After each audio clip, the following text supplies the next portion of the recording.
peace, unity, and welcome my conscious and unconscious family and friends.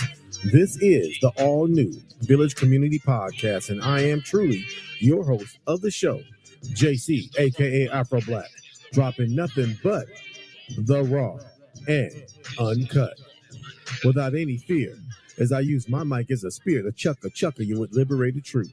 I am your host and your native soldier in the struggle. My purpose and mission for this show is first to enlighten, inform, and engage. And I want to engage with all who claim to know the truth. All truth seekers and my native family, I welcome you.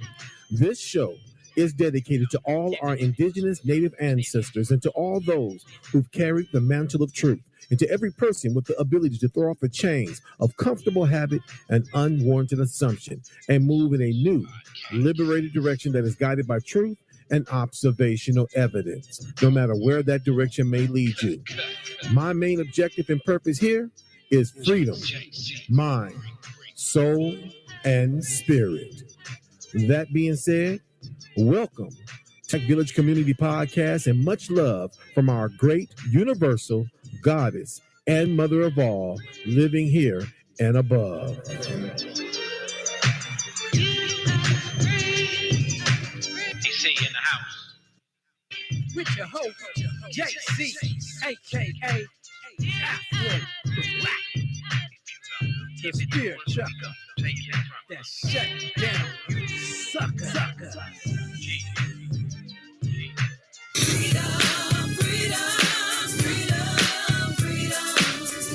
This is how we ride and roll. Soldier for life for sure.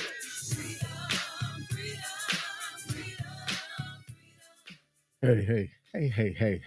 This is JC, aka Afro Black. And if you've tuned in, if you've chimed in and tuned in to the Village Round Table Talks. This is JC, aka Afro Black, and I am your brother from another indigenous mother, here to share nothing but indigenous truth to the people. Do you feel me? And so today I got a special topic I want to talk about today. I'm pretty sure some of my brothers and sisters have seen my podcast advertisement topic, which is, and I quote, American Indian Matriarchy and Religion. American Indian Matriarchy and Religion. And the reason why I want to talk about this is because it's a very touchy subject with many people. Do you feel me? It's a very sensitive subject matter to a lot of people. Of course, it's not to some, but it's a sensitive and a very touchy topic with many. And the reason why is because we, as American Aboriginal Indians, we are very spiritual people. We are very in tune and very in touch with our spirituality. But as a result of European colonization, we have a lot of confusion. We have a lot of miseducation. We have a lot of mislying, manipulated history being taught to us. Do you feel me? And so when it comes to matriarchy, you have a lot of people with a negative concept or a negative perspective of matriarchy. They don't truly comprehend it. They think they do. And that's the reason why. And the reason why they think they do is the same reason why a lot of people are not practicing or looking into the subject matter of American Aboriginal matriarchy. You have many people who are looking at it from the perspective of matrilineal or matrilocal. Let me show myself, because I know I got my avatar up, but I'm gonna let you. I'm here, people. I'm here. This is JC, aka Afro Black, and I am here with you this indigenous beautiful Sunday. Do you feel me? Sharing nothing but the raw and uncut. And as I told you, and as I said, talking about matriarchy is a touchy subject with many people for many different reasons. One of the main reasons is miseducation and a misconception and a misunderstanding of matriarchy and indigenous matriarchy, for that matter. Do you feel me? So I want to talk about it not only from the educational perspective, I also want to talk about it from a personal perspective, because at one time I used to be a Christian. At one time I used to be a Hebrew Israelite. At one time I used to believe in Pan-Africanism, but now I don't. Why? Due to education, due to research, caring about nothing but the raw and uncut truth. Do you feel me? And as a result, did it take me some time to let go some of those Eurocentric belief systems that I used to practice? Of course it took time.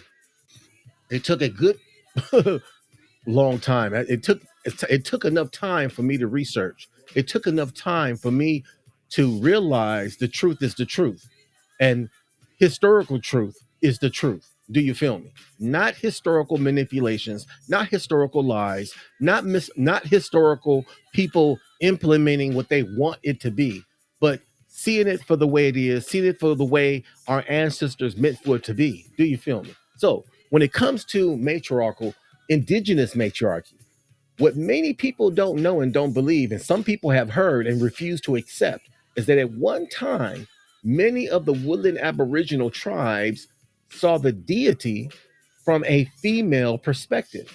Now, you have a lot of people out there that'll tell you that the deity or the god does not, indigenous people didn't see a sex. You got Christians saying it today. Oh, my God is not a male or a female, but then they call Father God, the Son of God. That's a gender. You can't get away from that. Soon as you say Father, Son, you've created a gender right out your mouth, right out of your, right from your mentals. So you're lying to yourself and everybody else when you say God doesn't have a sex or a gender, because you gave that God, your God, a gender and a sex. As soon as you say Father, Son, or even like me, Great Spirit Mother, do you feel me? Which I fully embrace and accept. So that being said, my own personal journey on this was a very rough journey. It wasn't easy. And the reason why it wasn't easy, because it was hard to let go Eurocentric years of thinking, Eurocentric years of believing and believing that I knew what I thought I knew, but I didn't know what I thought I knew.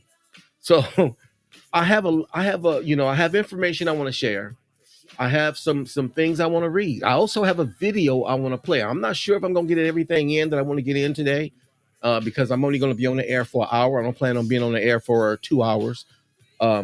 And I tried to gather this information up, and I tried to prioritize it on my monologue, order, how I want to say this, because sometimes it's hard to get out the things that and put it on paper so that you can format it in such a way where people can, understand it or comprehend it. So I tried to do the best I can. One of the videos I want to show, though, is of a brother named Russell Means. Now, a lot of indigenous researchers out there know about Brother Russell Means. They want to call him a Native American.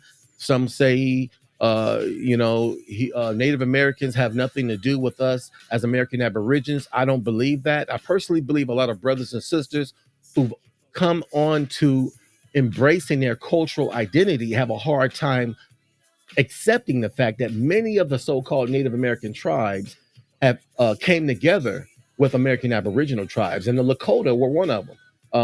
I'm pretty sure people out there who are familiar with Brother Kyrie Irving thank the Great Spirit Mother for that brother. And the reason why is because that brother found his roots. His roots was in the Lakota. You feel me? Now, the Lakota are made up of, I believe, 3 different tribes.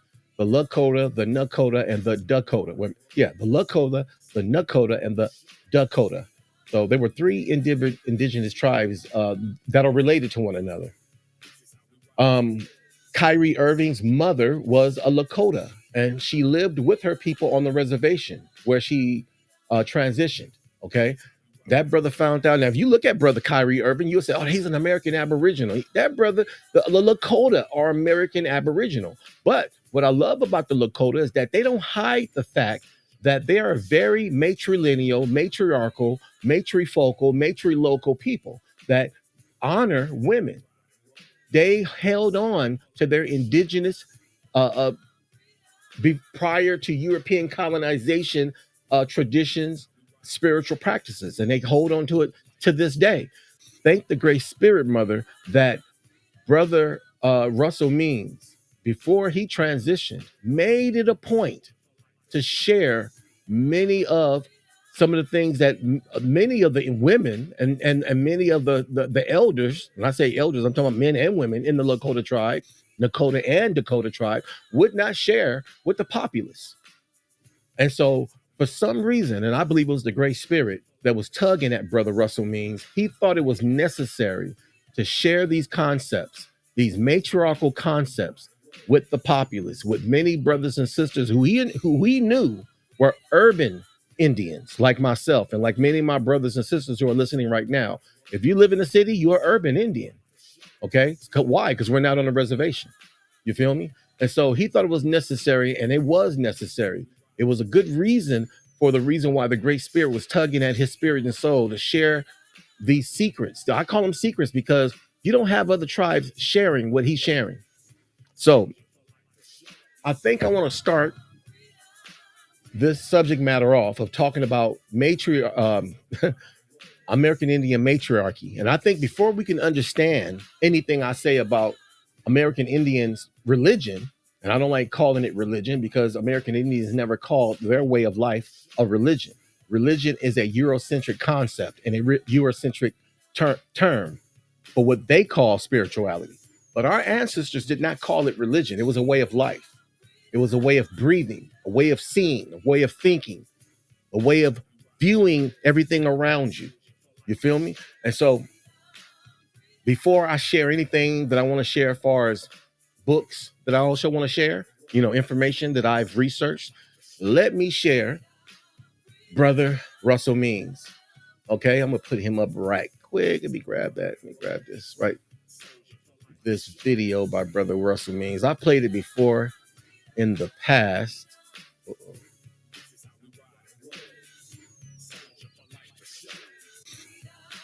Oh, why is it not coming up right now? Okay, there it is. I want to share this right quick, and I want everybody to listen very closely to what Brother Russell Means is talking about and what he's saying. Okay, let me play this, and I will be right with you.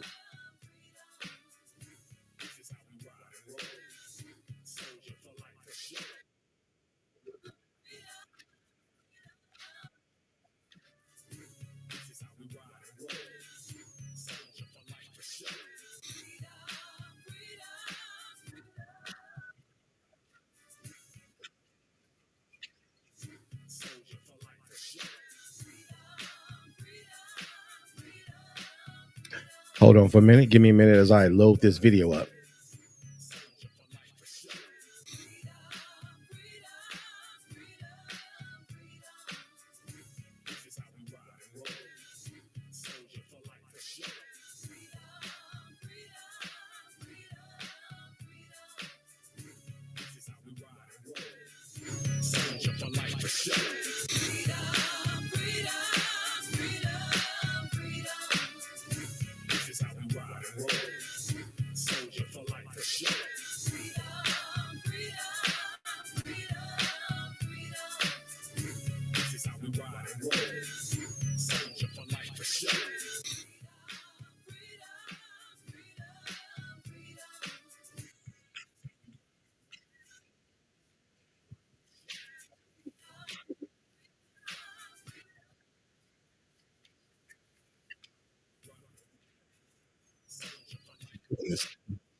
My God, we're men.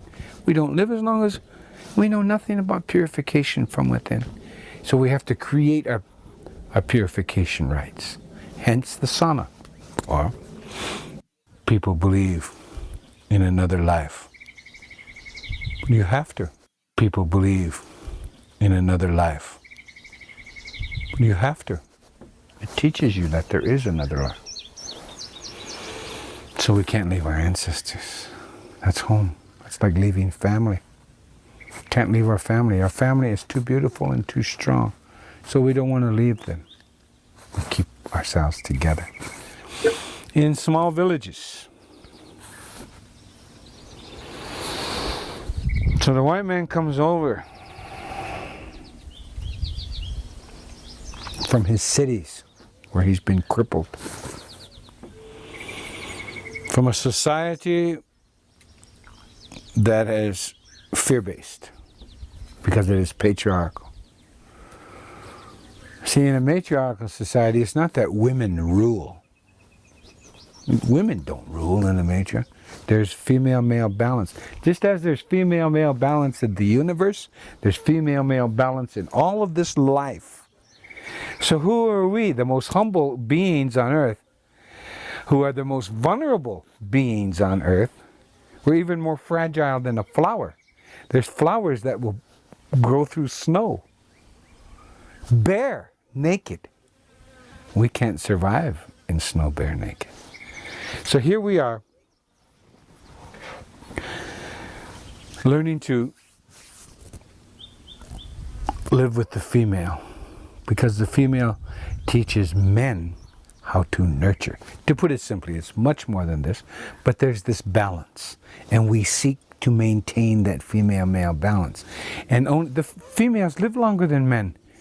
Duh! You know? The human female is the only being on earth that's been chosen by the Great Mystery to be purified with the moon. With the moon. They're purified naturally. My God, we're men. We don't live as long as we know nothing about purification from within. So we have to create our purification rites. Hence the sauna, or the inipi, the purification lodge. So we have this, and they teach men how to nurture. If you don't know how to nurture, then you're going to be afraid. And in that fear, you know, my ancestor, Chief Luther Standing Bear, who wrote a book, first part of this century, called My People the Sioux. And he wrote another book, The Land of Spotted Tail.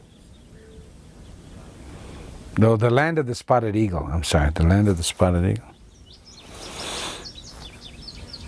And he said, if you don't know the forest, you will come to fear the forest. And what you fear, you will want to destroy.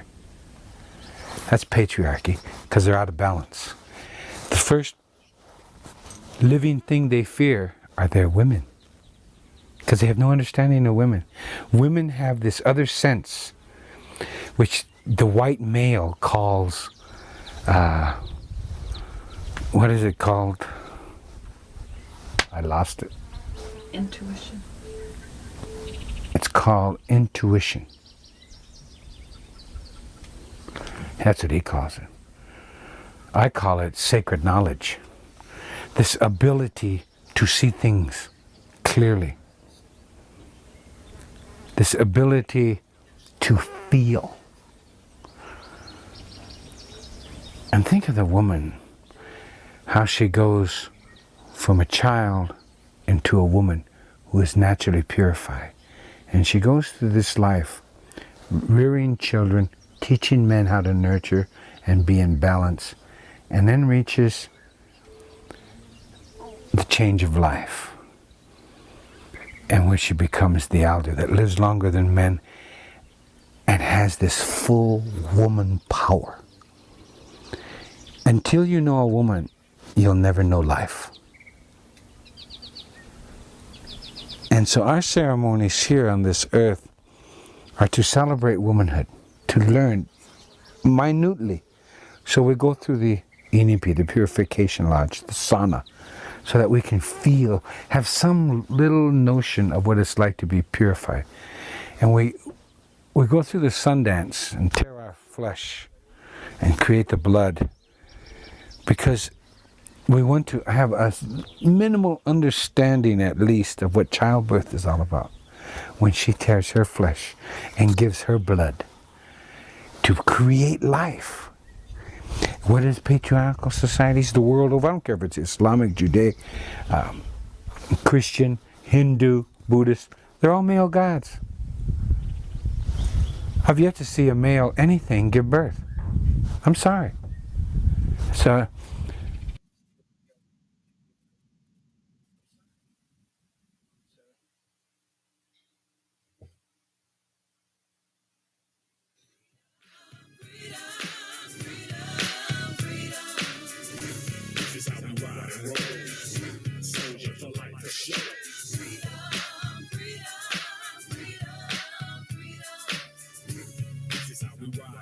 Okay, everybody. I, I had some issues getting that video up. The reason why is because this system that I'm using, which is let me fix something right there. Be patient for a minute.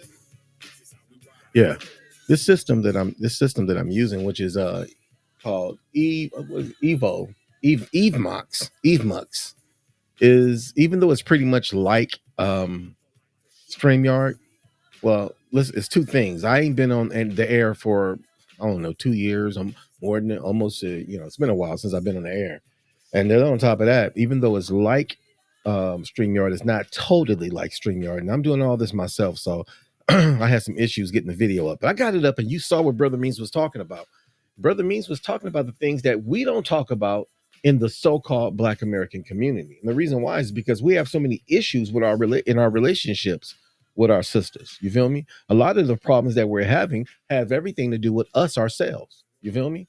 It has everything to do with us ourselves. It has nothing to do with our women. You feel me? But our women got their own issues. You feel me? And what does this have to do with matriarchy? Well, for one thing, matriarchy has to be totally understood on both spectrums, male and female. You feel me? We are American Aborigines, and we are male and female, and we have to understand our place as indigenous American Aboriginal Indians. And if we understood that, we will have a better relationship with our women. We'll have a better relationship with women in general. Number one, if us as men, and starting with our sisters and our mothers and our grandmothers, if we ridded ourselves of patriarchy, we wouldn't have a problem letting go Christendom. And Christendom does not bring peace to any relationship. Christendom does not bring peace to any home. Christendom does not bring peace to your spirit. Actually, it brings nothing but chaos. For one reason. Why? Because it has nothing to do with your ancestors.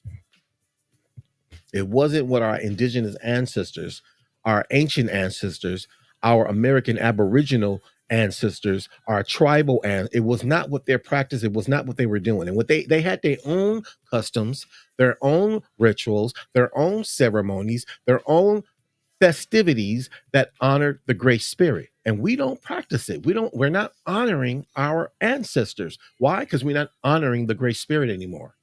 We're worshiping other people gods, alien gods.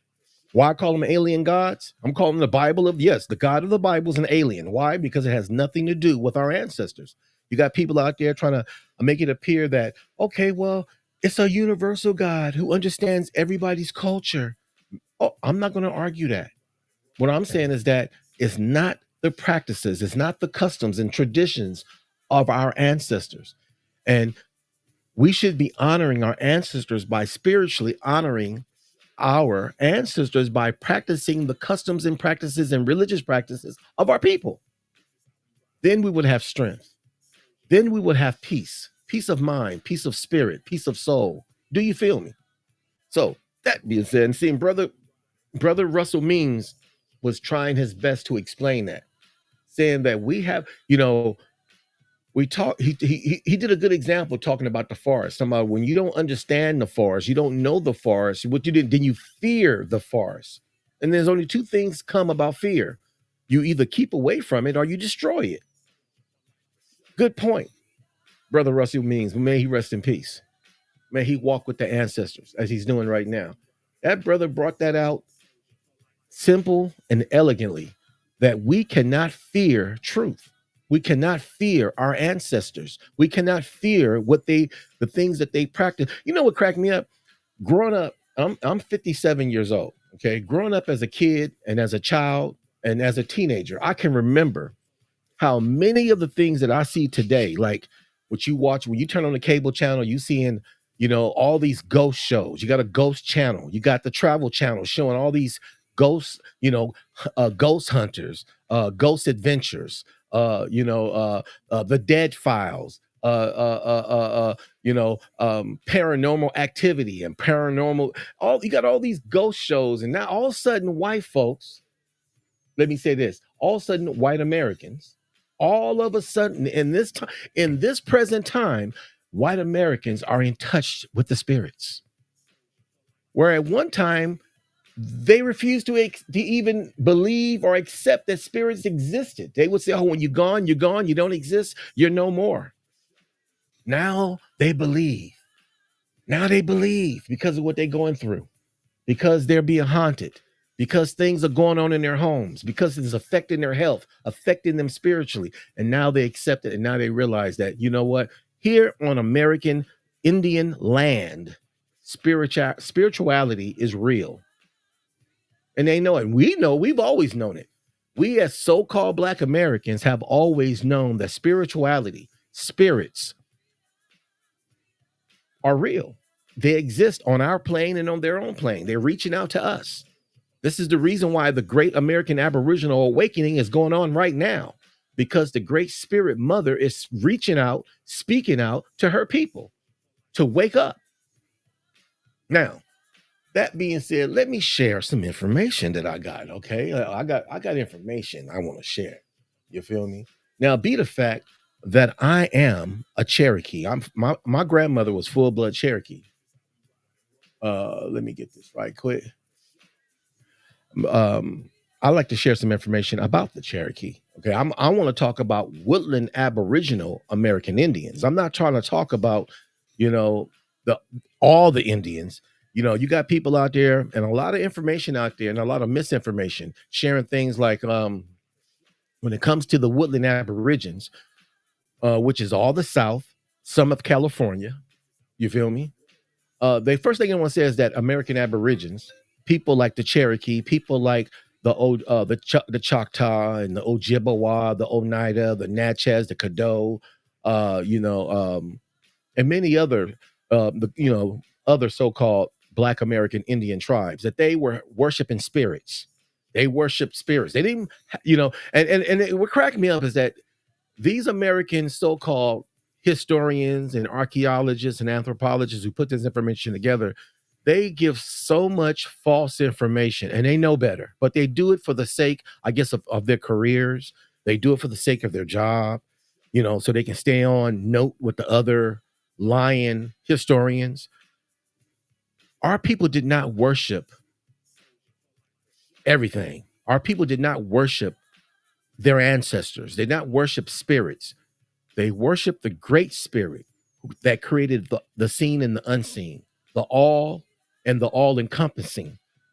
That's who they worship. That's who they recognize, and that's who they revered, and that's who they honored, the Great Spirit. And I want you to know something that they don't like to talk about, that our people not only worshiped a female deity. Yes, you heard me. The Cherokee. Instead of speaking about all the tribes, let me speak about one of the largest tribes. And my grandmother is a part of that tribe. My great grandmother was also a part of that tribe. And all of my grandmothers and mothers in my family tree was a part of this tribe, the Cherokee. And if you want to talk about what band of Cherokee, I personally believe that my tree is a part of the Blue Holly tribe. I'm not sure if anybody know about there were 7 clans. There were actually more than 7 clans. There were 14 clans. Our Eurocentric educational system only want to talk about 7. And anybody who knows about American Indian history and culture should know that once the colonizers was dividing the tribes and choosing the ones they wanted to call civilized, like the ones they call the 5 civilized tribes. Well, many of it caused a rift and a split amongst many of the tribes, and the Cherokee was one of them. They literally split up. They did not want to align themselves with the colonizers. No, they didn't. They did not want to do that. They did not want to make a treaty with the colonizer, the same as the Seminole. The Seminole was split in half. Many of the Seminoles said, no, we're not making a treaty with them. We're not aligning ourselves with these colonizers. So as a result of that, you got many people today that act like the Cherokee doesn't matter. Oh, everybody call themselves Cherokee. No, you colonizers like to call yourselves things that you're not. You colonizers like to steal people's identity and people's culture and make it your own. But I'm here to let you know that's a changing. We are taking it back. We're taking our culture back, our identity back, and there's nothing you can do about that. Now, that being said, what I want to say about the Cherokee, the ancient Cherokee, prior to European colonization, Cherokee people honored a female deity as the sun goddess. And I want to show you something. Now, this is not widely talked about. It's not broadly talked about. It's practically not talked about at all. And I want you to know it's written in the history books. It's written in the history books. And that's what I'm going to show right quick. I want to show this. All right. I want to show. Let me show this right quick. And this is from the Oxford Dictionary. Okay.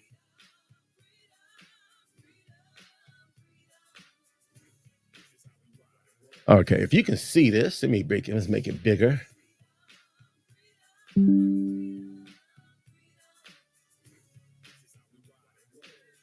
right. Now, okay, let me make it a little bit bigger. Make sure everybody see this. Now you do see this right here. You see this just like I see this. What does it say? Cherokee sun goddess. If you want to know where I'm getting this information from, let me show you where I'm getting this information from so you know what it says. The Oxford Companion into the World of Mythology. Of course, they want to call it mythology. Go look up the word myth and research that word. Anything that colonizers want to mar in confusion, they want to throw it in the abyss where people are afraid to go check it out, afraid to go read it. And if they do go read it, they don't read it with any seriousness. They read it like it's a comic book. They throw it in the abyss of mythology. Okay. But everybody know myths either have a seed of truth or myths are the actual truth. And so we're talking about history right here. Okay. Just like, they call the Greeks, they call the Greek, all the Greek legends, they call them mythology, right? Right. Yes, they do. But I'm pretty sure anybody who has any education or educational knowledge know that Hercules, Zeus, Rhea, those characters were actually worshiped and honored by the Greek people. At that time period, in those times, those Greek people actually they had temples to them. They worshiped Rhea, they worshiped Zeus, they worshiped Hercules. So while they calling that stuff myth, it is actually historical truth. People did worship those characters. Now let's go right here to what I want to talk about with our ancestors, the Cherokee. Okay. All right. Let me read this right quick. Let me zoom in on it some more. Okay. And it says this: Cherokee sun goddess. The Cherokee indigenous of North America worship the sun as a goddess rather than a god. You heard that. Let me read that again. Let me read it one more time for all you guys out there who will say that's not true. Yes, it is true. It's sitting right here. And I got some more information to prove my point. And I got some information that's going to blow some people's hairs back too. And let me say, the Cherokee indigenous of North America worship the sun goddess, the sun as a goddess rather than a god.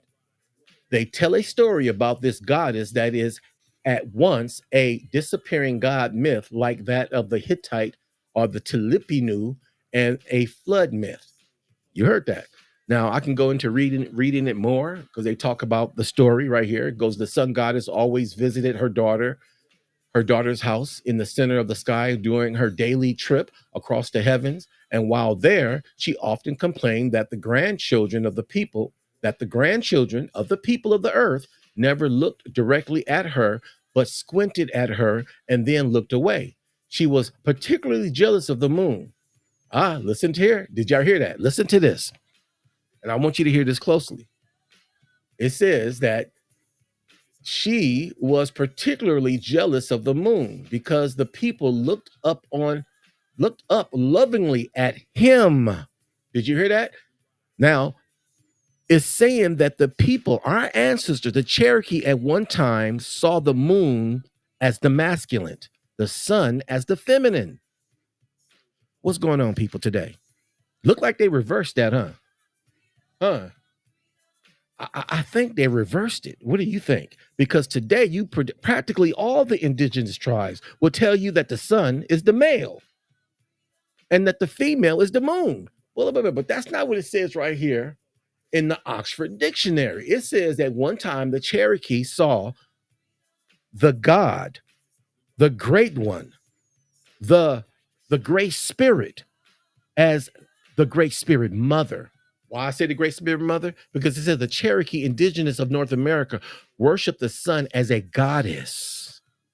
So that means she was the great spirit mother to the people. And it says down here, if you go down here where it says, when it talks about the story, it says she was particularly jealous of the moon because the people looked up lovingly at him with smiling faces. Well, that's because they can look at the moon and it wouldn't hurt their eyes. So one day, the sun decided to destroy her ungrateful children by remaining for a long time at her daughter's house in the center of the sky. Her prolonged presence caused a terrible concentrated heat to parch the world below. Desperate, the earth people called upon the spirit known as the little men for help. The little men, that's a whole nother story. The little men. I'm gonna talk about that real soon, but not today and not tomorrow. I'm on a matriarchal tip right now. The spirits suggested sending disguised men up to the sky to kill the goddess. The two men dressed as snakes failed miserably in their endeavor. So I don't want to get too deep off in this telling the story, but this is my point. Again, it says at the very top of this paragraph, the first small paragraph says the Cherokee indigenous of North America worship the sun as a goddess rather than as a god. That's what I wanted to point out. I really didn't want to get into the story. Anybody can go and read the story themselves. You can go, this is in archives, and the title of this book is The Oxford Companion to the World of Mythology. Okay, you can go check it out. Okay, by Leeming David Adams, 1937. Okay, so I got something else I want to share. Okay, I got some more information I want to share with you guys. So let me take this down and let me go grab the next one. Okay, let me go grab this one right here.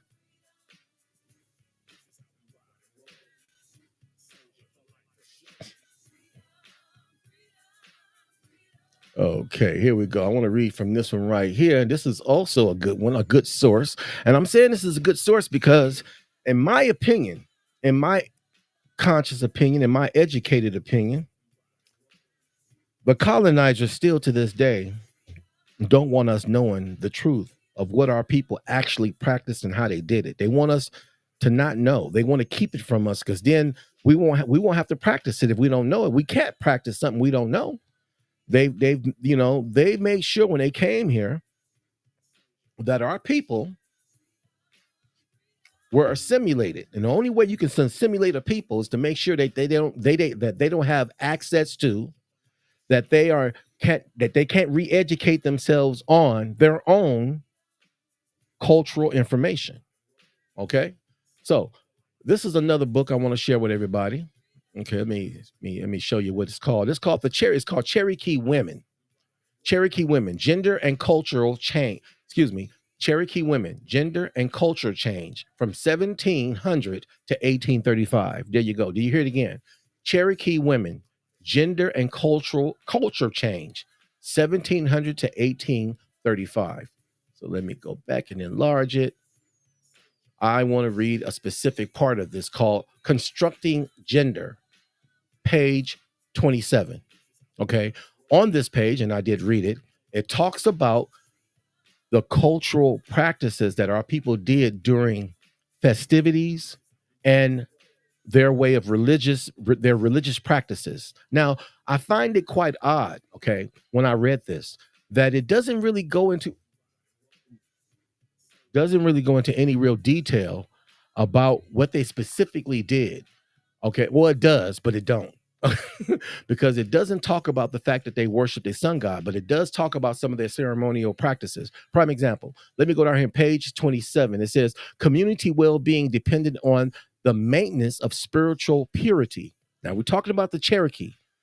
Community well-being, community well-being. That means everybody in the tribe, everybody in the community well-being dependent on the maintenance of spiritual purity, which often manifested itself in temporal benefits. The Cherokee did not separate spiritual and physical realms, but regarded them as one. Now, y'all have heard many people say, and you've heard many indigenous elders say, that the spiritual and the physical are intertwined or connected. And this is evidence of that fact right there amongst the Cherokee. The Cherokee did not separate spiritual and physical realms, but regarded them as one. And they practiced their religion.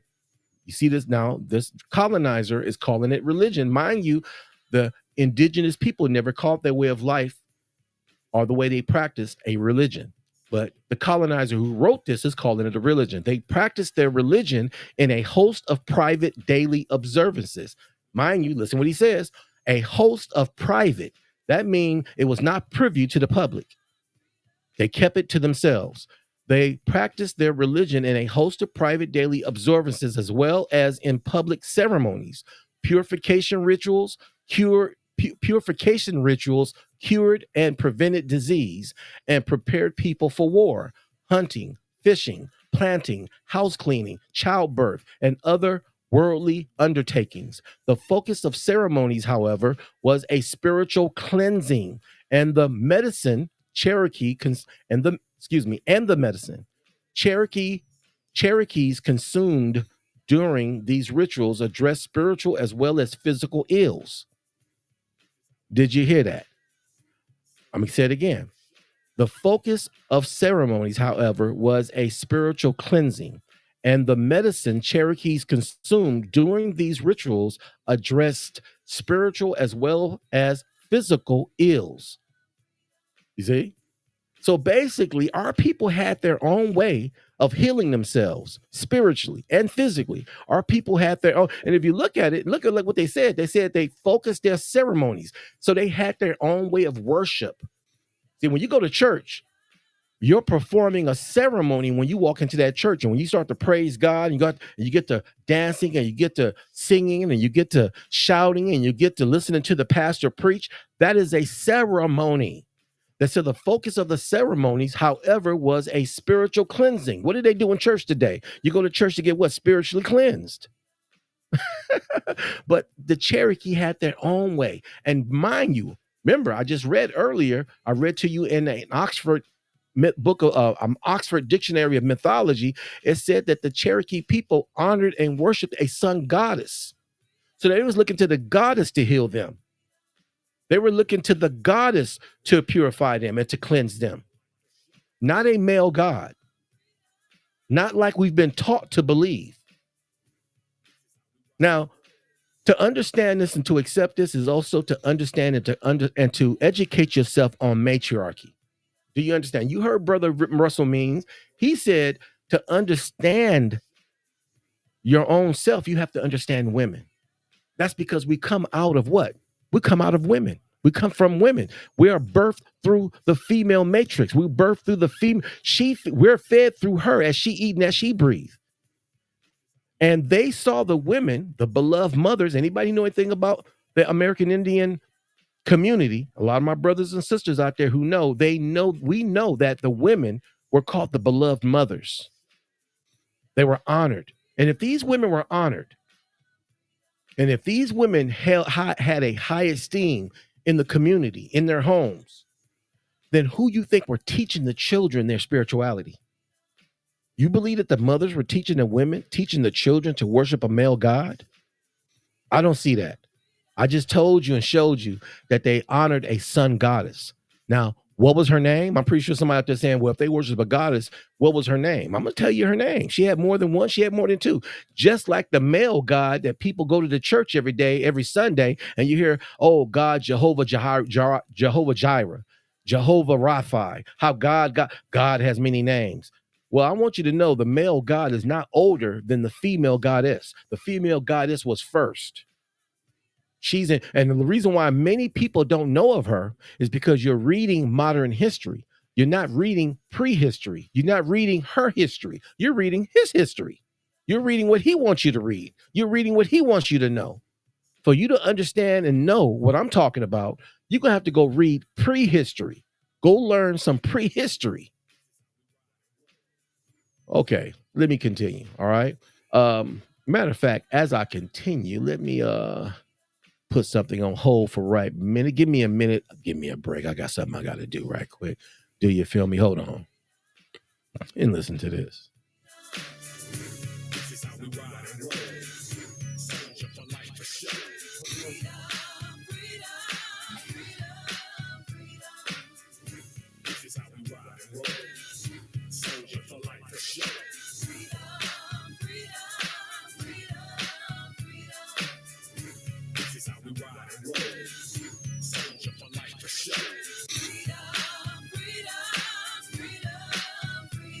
Oh, it's okay.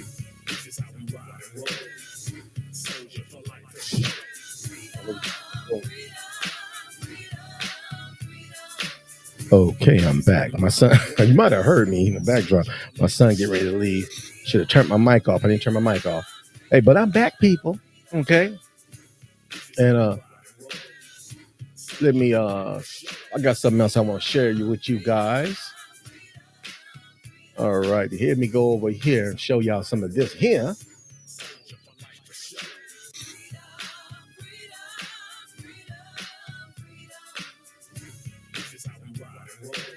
Let me show you this right here.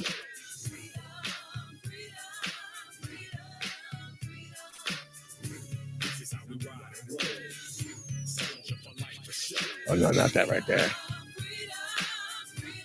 Yeah, okay.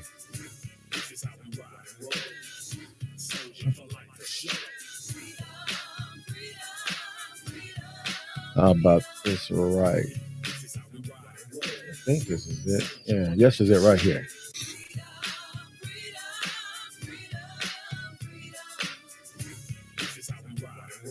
Oh, okay.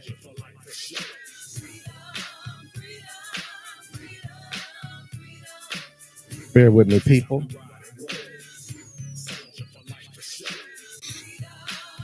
All right, let me before I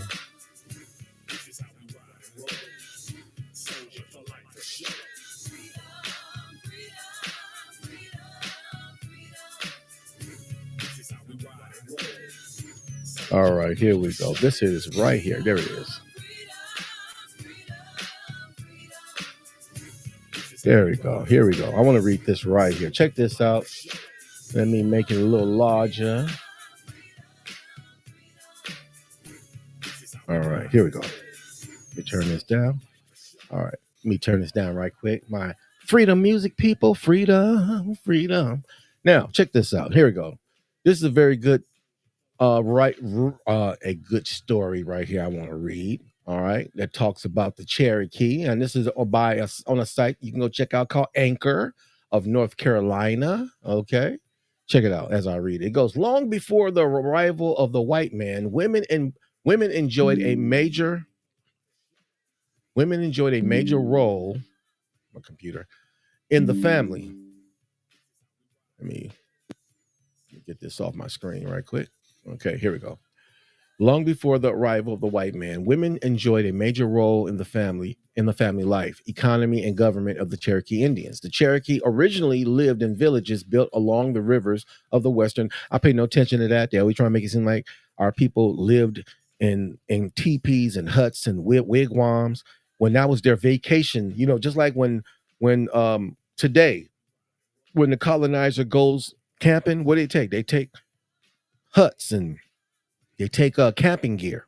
Okay, where our people during during certain seasons went out as well. You feel me? They went out fishing. They went out vacationing as well, away from their homes.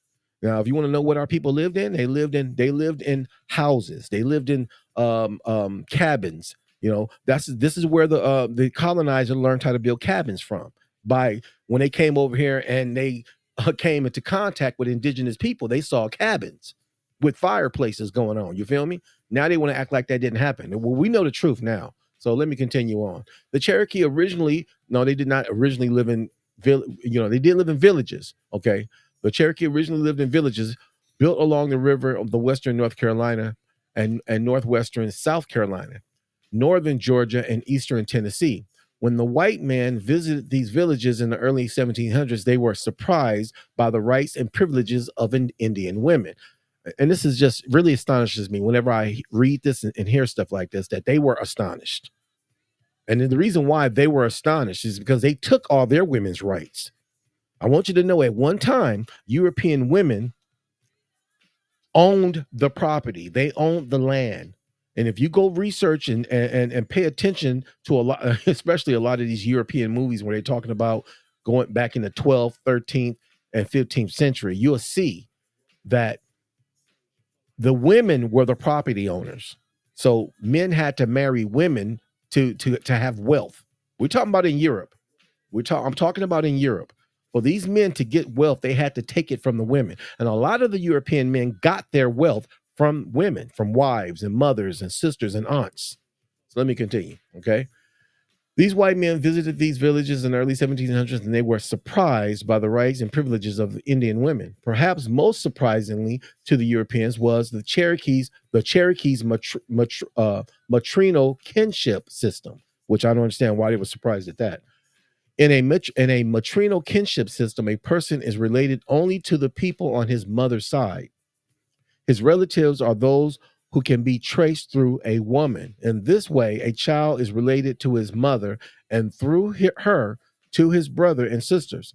He is also related to his mother's mother and grandmother, his mother's brothers and uncles, and his mother's sisters and aunts. The child is not related to the father. However, the most important, and that is not true. I don't believe that our indigenous ancestors didn't see a relation to the father's family. I think more or less it was to make sure that that child stayed a part of the mother's tribe.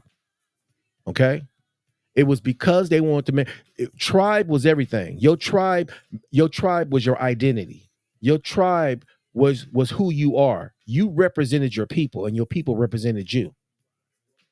And so, if her children had to make a choice, then that would be taken away from the mother's tribe. And because the child is from the mother, born of the mother, and of the mother's blood, they made sure that child stayed a part of that mother's tribe. So the tribes grew through the mothers. This is why when the colonizer came over here, he came over here and he saw many, many, many different tribes. You feel me? Many different tribes. And I want you to know the woodland Aboriginal tribes were some of the largest tribes, and they were larger than many of the Native American tribes, the Aboriginal tribes. And you talk about when you talk about the Confederacy of like the Narragansett, the Tuscarora, the Iroquois. These confederacies had many, many, many, many tribes. Do you feel me? They talk about 500 civilized. I want you to know there was more than 500 civilized tribes.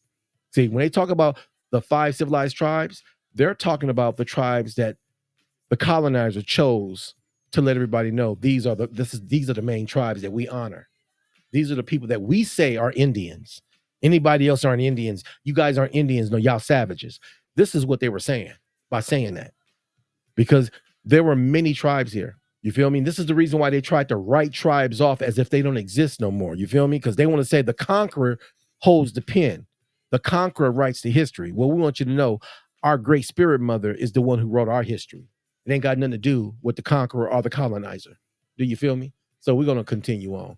Now, as I was saying, perhaps most surprisingly, the Europeans was most surprisingly, perhaps most surprising to Europeans was the Cherokee's matrilineal kinship system. In a matrilineal kinship system, a person is related only to only people of his mother's side. His relatives are those who can be traced through a woman. In this way, a child is related to his mother and through her to his brother and sisters. He also is related to his mother's mother, grandmother, his mother's brothers and uncles, his mother's brothers, uncles, and his mother's sisters, aunts. The child is not related. That's not true. The child is not related in essence. The child is not a part of his father's tribe. No. But the child does have a father. But the child, and this is what many people also don't know. Cherokee, Oneida, Chickasaw, Choctaw, Chickahominy. Women, I want you to know, these are female names. Most people don't. That's another thing a lot of people don't want to accept. Yes, you got your name from your mother. You got your relation through your mother. You got your tribe through your mother. You feel me? We have to accept, we as American Aborigines, those of us who are of the woodland Aboriginal tribes, we have to shed ourselves of patriarchy. And I want you to know it's going to be hard for many men because you got many men who refuse to accept that they are patriarchal at all. You got many men out there who are refusing to accept, to even acknowledge patriarchy or matriarchy. They want to believe it's just some type of female concept or some other way of bringing more confusion. No, it's not. You need to learn your culture, bruh, to know who you are. You need to accept the truth of your culture, the whole of your culture, not take pieces and parts that you want to accept, not take pieces and parts that you want to reject. No, you need to take the whole of your culture. You feel me? And you got some people out there that'll say, "Oh, well, so now we're supposed to go out there and live in teepees, huh? We're supposed to go out there and no, like I told you, the teepee thing, the wigwam thing, the Eurocentric system has messed us up on that. They got us believing that this is the way our people lived. They lived like nomads in teepees or wigwams, or no, they didn't. That was their vacation spot. That was when they went fishing, or when the men went hunting. They lived in houses. They lived in homes. They lived in apartments. Come on, man. Anybody know about the Anastasia? Talk about the Anastasia who lived off the cliffs and had apartments, 2- and 3-story apartments. Everybody want to act like, ooh. No, that was not ooh. That wasn't ooh. Our people have always done stuff like that. That's the way they lived. They had castles. Huh? Cities. Huh? Our people built cities that they lie about. Huh? When I was a kid and I used to watch them slave movies, 12 Years a Slave. Well, I wasn't a kid. I wasn't an adult when that came out. But we talk about, Roots, the first generation, Roots, the second generation. When you look at these movies and you see these colonizers going to places like Frisco and Illinois, and you see these cities and they act like they built that. How can you build something and you ain't been here that long? How are you going to build something when you didn't have the knowledge to do it? I never forget when my son, my oldest son, when his senior year, my son's senior year, he in his English class, he wanted to know who built the White House. And the reason why he wanted to know who built the White House is because he heard white folks did, and he had a hard time believing that. When he saw me researching, he was like, "Dad," I said, "No, white folks didn't build a White House." Huh? No, they didn't. Matter of fact, most of that out there was already out there when they came here. And it wasn't called the White House. That's what they want to call it. And when we did with my son, I showed my son and we did the research and I showed him American Indians, American Aboriginals, the one they call African slaves. They weren't African. They were from here. They built that they call the White House and all that out there. They built that. And he saw that. I showed him that. And he took it and took that information, that research and some information to his teacher when he turned in all his work and he got an A. They couldn't argue it. They couldn't debate it. You go do some research, they try to tell you that the Irish built that. That's a lie. Irish didn't build nothing. They might have built it later on when they refurbished it and they wanted to change some more stuff on it. But all that out there at the Washington Monument and the so-called White House and all that stuff was out there. It was already there. Most of that stuff was already there. All they did was go out there and refurbish it and renovate it and try to make it look different. So our ancestors built that. Now, what does this have to do with matriarchy? Again, for our people to have that type of unity, for our people to have that type of community and unity, I want you to know it was under the leadership and the honoring of the Great Spirit Mother, not the Great Spirit Man, not the Great Spirit Father. Okay? Let me go. I got some, what time is it? Oh, it's already past my time, but I got more information I want to show you guys. Do you feel me? I got more information I want to show, and I think I might just have to show this in another showing. Do you feel me? I might have to show the rest of this information not next week, but the week after next. I got some more information I want to show you guys. As a matter of fact, I'm gonna show you some of it right now anyway. Let me go and show you. I'm gonna shock some of my people right quick. Matter of fact, yes, I want to show you guys the name of the Cherokee goddess. I want to do that before I get off the air, because I know somebody out there saying he never showed us the name of the goddess. Okay, let me show you this right quick. Let me show my people this right quick. Come on.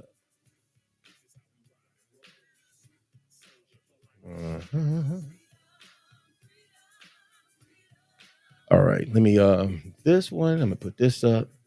Also, I got some more. I got one more I want to show.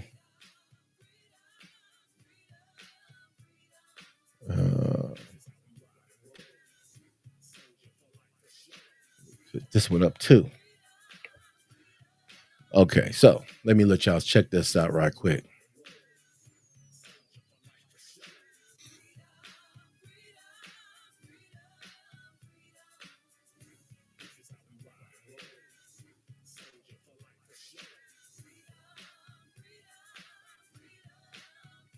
There you go. You see that? I know y'all see that there.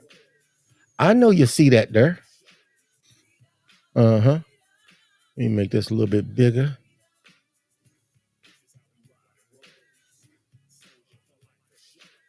All right, let me read this to you right quick.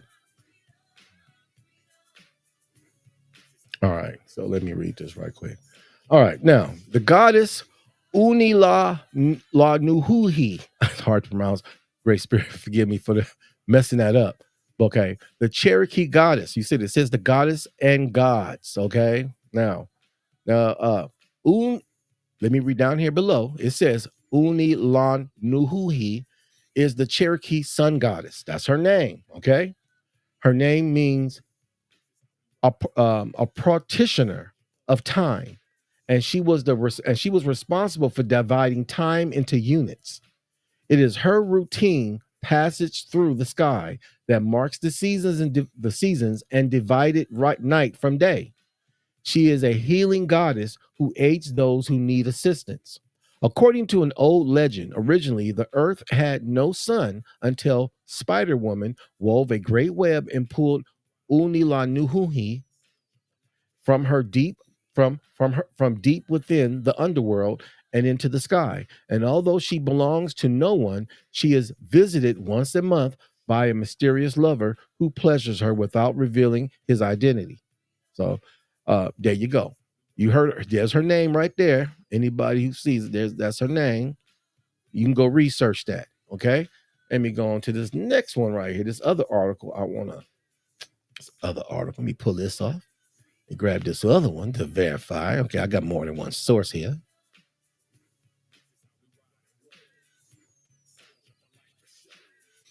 All right, there you go, right there. Let me make sure we push this up right quick. All right, there you go. Here you go again. You see her name, Unilanuhi. Unilanuhi. Unilanuhi meaning the all maker or the a portioner, a portioner. I don't know how you say that. My tongue won't let me say it right. A, a portioner in Cherokee is the revered sun goddess who bright lights warm and sustains the world. Unlike sun deities associated with destruction, Uni Lanuhi embodies nurturing and life-giving power, known as Uni Lav Unet Lavu Lavuhi. She is the supreme creator and life giver in Cherokee mythology. Did you hear that? Did you hear that? I'm gonna say it again. She is the supreme creator. So how can somebody, if who can be above her if she's the supreme? Huh? Did you see that? She is the supreme and life giver in Cherokee mythology, credited with fashioning the world and maintaining cosmic harmony as the deity of time. Why isn't she talked about? I'm gonna tell you why I think she's not. I'm gonna show. Let me say this. Let me show this right quick. I thought this was interesting. What is this? Let me show. Where's it at? Right. Let me see. Oh yeah, right here. Let me read this. All right. Let me put this up right quick.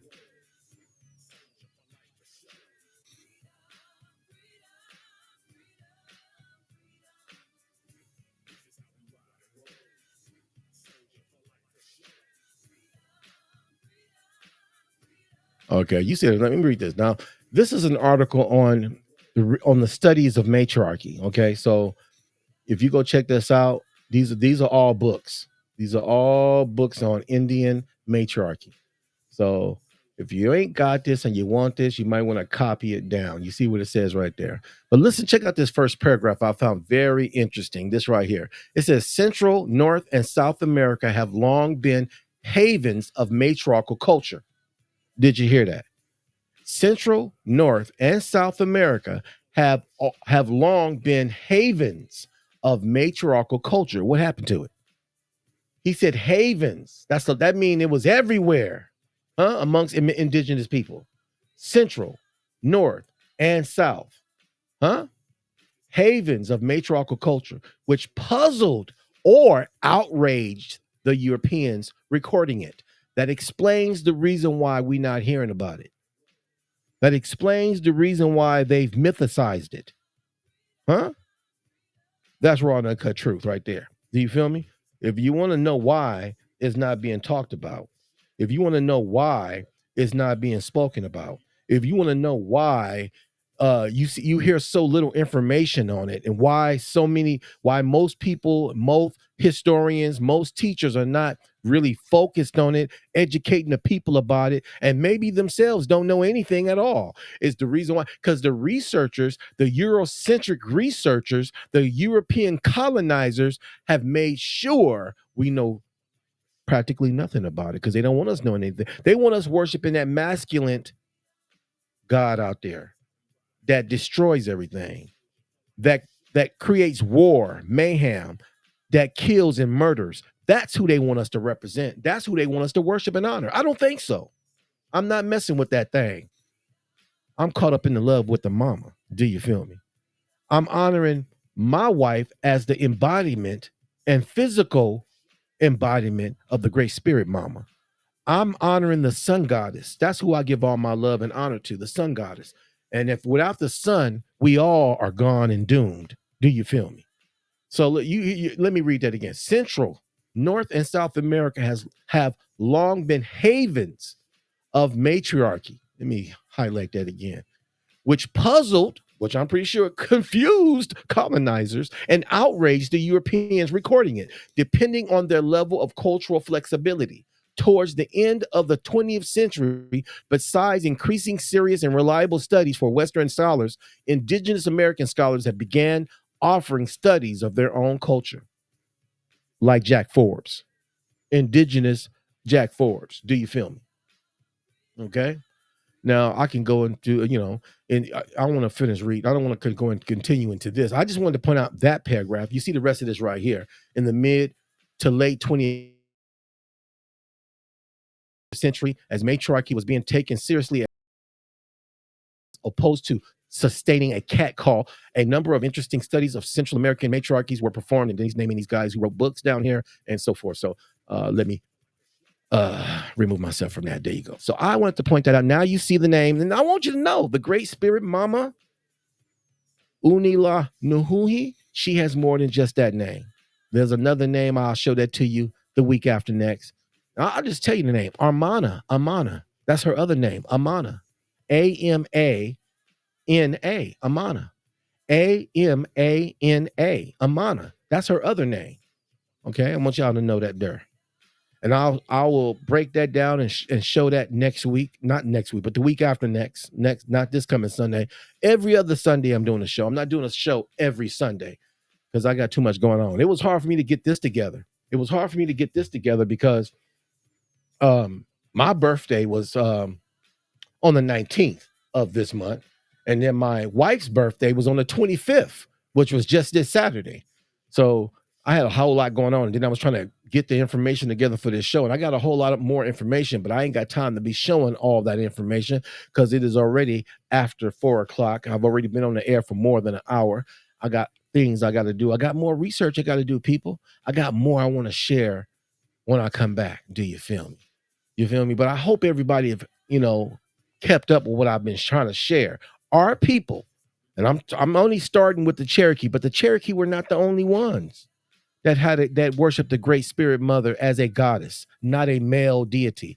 You had many others like the Choctaw. Oh, you got some of the people to tell you in a minute, oh, Choctaw didn't worship a female goddess. Are you sure of that? Don't get me started. I'm going to show you something that you probably ain't never read or seen and probably don't care because you stuck with that patriarchal mind. If you stuck with that patriarchal mind, you're not going to care about what I'm going to show you. Because if I show it to you and you care, you're going to go research it. And if you go research it, you might get caught up. Do you want the red pill or the blue pill? Which one do you want? There you go. Huh? You got some men out there, some brothers right there. Let me get my talking stick. My indigenous talking stick right here. You feel me? Huh? Yeah, everybody, nobody called in. You can always chime in and join my show. I still got my toll-free number. It's open right now. Do you feel me? 518-425-1735. Again, that's 518-425-1735. And don't forget the key to get through the door. 967667. Do you feel me? Huh? 9. Excuse me. Did you get that? Huh? It's scrolling across the screen right now. First, the number comes up, and then the key to get through the door so that you can join me at my village chat room if you want to. It's 518-425-1735. And you need the number. Oh, the key is not 96, it's 976776. 97. That's the key, the code 976776. And you can join me in the village chat room and you can chat with me and we can verberate on this. Anybody who have an issue with what I'm talking about. Mind you, my show is not about arguing and debating. It's all about us coming together and communicating, creating dialogue, and sharing and educating one another. That's all I want to do. I just want to share with people. I'm not trying to debate with nobody. If you want to debate, you can go somewhere else and do all that. I'm not trying to argue with nobody who don't know. I'm not trying to debate with nobody who don't know. You feel me? Not on the real, to be real about it. I only share with those who are interested. I'm only sharing with those who are waking up. Do you feel me? That being said, I hope everybody join me, not next Sunday, but the Sunday after next. Do you feel me? When I'm back online, dropping nothing but the raw and uncut here on the Village Roundtable Talk. I am your host with the most, JC, aka Afro Black, here on the Village Roundtable Talk, sharing nothing but the raw and uncut. Now, I've shared some information. I got more information I could be sharing, but I really don't want to get into it right now. The reason why, because I got to get off the air, people. I got things to do, places to go, and I got more information I got to gather and make sure I file it away. So when I need it and I need to show it to somebody, I need to share it with somebody, I got it and I can do it. Do you feel me? Also, you can find me on my Facebook, on the Village right there, the Village Roundtable Talks on Facebook. You can find me, you can message me. You can also message me through my email, mrblackbones@gmail.com. Again, that is Mr. Blackbones, MRBLACKBONEZ You can contact me that way. If anybody want to contact me, if you want to join me on my show live, send me an email at mrblackbones@gmail.com. There you go. That being said, I got to go, people. I got things I got to do and places I got to go. I got to also more research I got to do because I want to show people what I'm learning as I go on this journey and learn more and more about my own culture, learn more and more about my ancestors. I want to share that with the people. My journey. You feel me? And I want people to come on and share their journey with me. Do you feel me? So that being said, I gotta go. I got things I gotta do. And I'll be back next time. And I'm gonna do a part 2 to this. So I'm gonna continue this American Indian matriarchy and religion, part 2. Not this Sunday, but the Sunday after next. I will continue this subject matter. Again, American Indian matriarchy and religion. That being said, people, I gotta go. I'm outie. Peace. And as always, may the great spirit mother be with you and keep her wings of peace around you and keep you secure. And as I always like to say, because I love chicken, love, peace, and chicken grease. I gotta go. I'm out. This is how we ride and roll. Soldier for life for sure.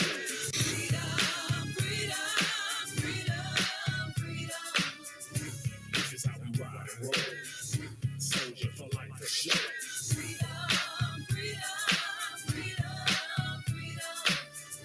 This is how we ride and roll. Soldier for life for sure.